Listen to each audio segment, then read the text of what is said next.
اعوذ باللہ من الشیطان الرجیم بسم اللہ الرحمن الرحیم ربنا انک من تدخل النار فقد اخزیتہ وما للظالمین من انصار ربنا اننا سمعنا منادیا ينادي للإيمان ان آمنوا بربكم فآمنا ربنا فاغفر لنا ذنوبنا وكفر عنا سيئاتنا وتوفنا مع الأبرار ربنا وآتنا ما وعدتنا على رسلك ولا تخزنا يوم القيامة إنك لا تخلف الميعاد صدق اللہ العظیم۔ گزشتہ درس میں عقل مندوں کی نشانیاں کچھ بیان ہوئی تھیں، اور آگے ان آیات میں عقل مند لوگ جو اللہ کے نزدیک عقل مند ہیں وہ جو دعائیں کرتے ہیں ان دعاؤں کا بیان ہے۔ تو فرمایا ربنا انک من تدخل النار، اے ہمارے رب بے شک تو جس کو دوزخ میں داخل کرے گا فقط اخزیتہ، پس تحقیق تو نے اس کو رسوا کر دیا، اس لیے کہ دوزخ میں داخل ہونے والا رسوا ہی ہوگا۔ دوزخیوں کے متعلق قرآن کریم میں آتا ہے لہم فیہا زفیر و شہیق وہم یسترخون فیہا، وہ دوزخ میں چیخیں ماریں گے۔ اور دوسری جگہ فرمایا لہم فیہا زفیر و شہیق، ان کے لیے دوزخ میں آوازیں ہوں گی۔ زفیر کہتے ہیں گدھے کی آواز کو، جو ابتدا میں تو بڑی بلند ہوتی ہے، اور شہیق کہتے ہیں اس آواز کو جو بعد میں پست ہو جائے، آخر میں نرم پڑ جائے۔ تو مطلب یہ ہے کہ بدبخت لوگ دوزخ میں چلائیں گے، اور گدھے کی آواز کے ساتھ تشبیہ اس لیے دی ہے کیونکہ گدھے کی آواز تمام آوازوں سے بری ہوتی ہے۔ حضرت لقمان حکیم رحمہ اللہ نے اپنے بیٹے سے کہا کہ جب بات کرنی ہو تو بلا ضرورت زور سے نہ بولنا، کیونکہ زور سے بولنا یہ کوئی فخر کی بات نہیں ہوتی۔ اگر یہ کوئی فخر کی بات ہوتی یا کوئی فضیلت کی بات ہوتی تو پھر تو ساری فضیلت گدھے کو مل جانی تھی۔ حالانکہ سورہ لقمان میں ہی ہے ان انکر الاصوات لصوت الحمیر، بے شک تمام آوازوں میں بری آواز گدھے کی آواز ہے۔ تو گھروں میں بھی عورتوں کا بلا ضرورت بلند آواز سے بولنا یہ ناجائز ہے۔ اسی طرح مرد بھی اگر زیادہ بلند آواز سے بولے گا تو گناہ ہے، لیکن ہم تو ان باتوں کو نہیں سمجھتے، بلکہ ہم تو چیختے چلاتے ہیں اور ہم اسی کو خوبی سمجھتے ہیں۔ آج کل آپ دیکھیں کہ ایک دوسرے سے بات بھی بڑی چیخ چیخ کے کرتے ہیں، اور لوگوں کو سنواتے ہیں کہ دیکھو ہم باتیں کر رہے ہیں، اور ہنسنا ہو تو اتنا زور سے کہا مار کر ہنستے ہیں کہ وہاں بیٹھے ہوئے یا چلتے پھرتے سارے لوگ سنتے ہیں۔ تو یہ ناجائز ہے، بالکل اس طرح نہیں کرنا چاہیے۔ کیوں؟ چاہے کسی کی ہو سکتا ہے کسی کی نیند ضائع ہو جائے، ہو سکتا ہے کہ بیمار ہو، اس کو تکلیف ہوتی ہو، یا کسی کی نماز میں خلل واقع ہو، تو یہ کسی کے مطالعہ کرنے میں خلل واقع ہو رہا ہو۔ ہمیں تو کسی کی تکلیف سے کوئی غرض نہیں ہے، ہم نے تو چیخنا ہے۔ دیکھو دین میں فقہاء کرام رحمہم اللہ تعالیٰ کا طبقہ بہت محتاط طبقہ ہے۔ وہ فرماتے ہیں کہ امام جب نماز پڑھائے تو اتنی آواز نکالے جتنی مقتدی سنے، یعنی جتنے مقتدی ہوں اتنی آواز نکالے۔ امام کا بھی ضرورت سے زیادہ آواز نکالنا نماز میں یہ صحیح نہیں ہے۔ تو اس سے اندازہ لگائیں کہ شریعت نے آواز پر کتنا کنٹرول کیا ہے، کہ اگر امام بھی ضرورت سے زیادہ بلند آواز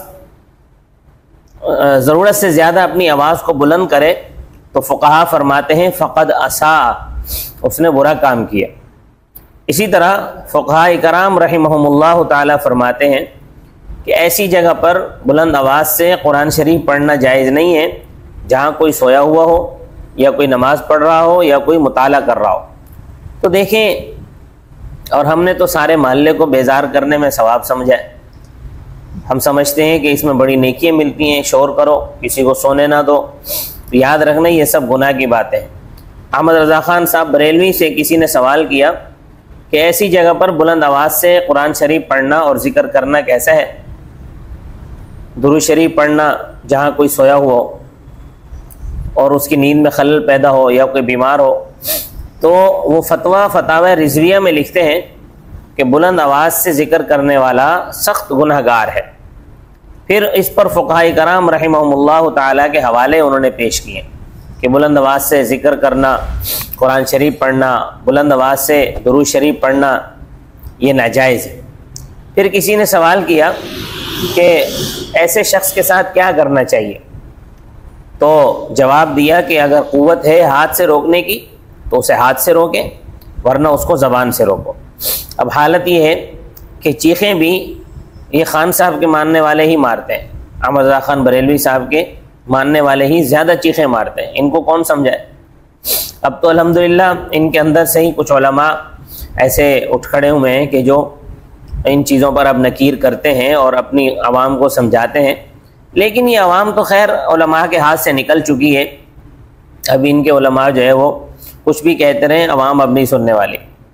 تو خیر یاد رکھنا ذکر اذکار بھی آہستہ کرنا چاہیے۔ حدیث میں آتا ہے خیر الذکر الخفی، بہترین ذکر وہ ہے جو مخفی ہو، اور ایک حدیث میں آتا ہے کہ بلند آواز سے ذکر کرنے کے بجائے آہستہ ذکر کرنے کا اجر 70 گنا زیادہ ہے۔ لہذا ذکر ایسے انداز سے کرو کہ اپنے کان سنیں، دوسروں کے کان نہ سنیں، یہ دوسروں کے کان نہ کھاؤ، خدا اور رسول کی بات پر عمل کرو اور دوزخ کی رسوائی سے بچو۔ فرمایا وَمَا لِلظَّالِمِينَ مِنْ أَنصَارٍ، اور نہیں ہے ظالموں کے لیے کوئی مددگار۔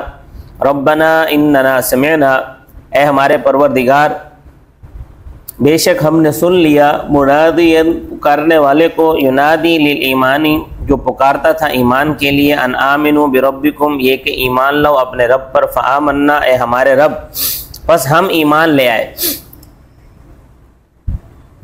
یہ منادی کون ہے؟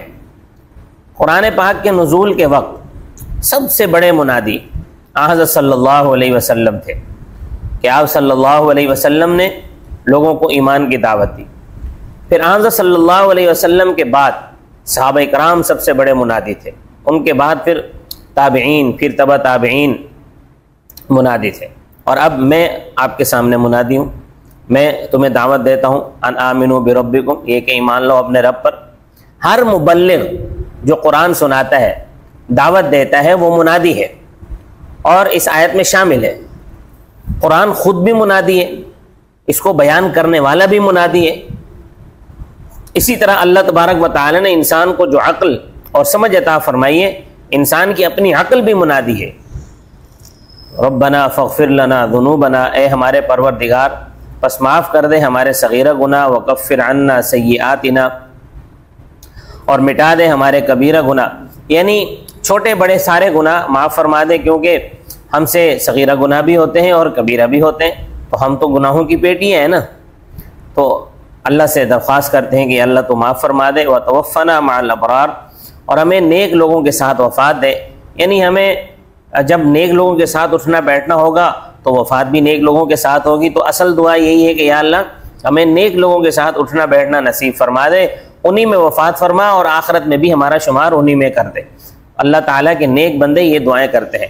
ربنا وآتنا، اے ہمارے پروردگار دے ہمیں، ما وعدتنا وہ چیز جس کا وعدہ کیا ہے تو نے ہم سے، علی رسولک اپنے رسولوں کی زبانوں پر، ان کے ساتھ تیرا یہ وعدہ ہے کہ جو تجھ پر ایمان لائے گا، یعنی اللہ پر جو ایمان لائے گا تو اسے جنت میں داخل کرے گا۔ حضرت آدم علیہ السلام سے لے کر حضرت محمد رسول اللہ صلی اللہ علیہ وسلم تک تمام پیغمبروں نے یہی سبق دیا ہے کہ ایمان کا صلہ جنت ہے۔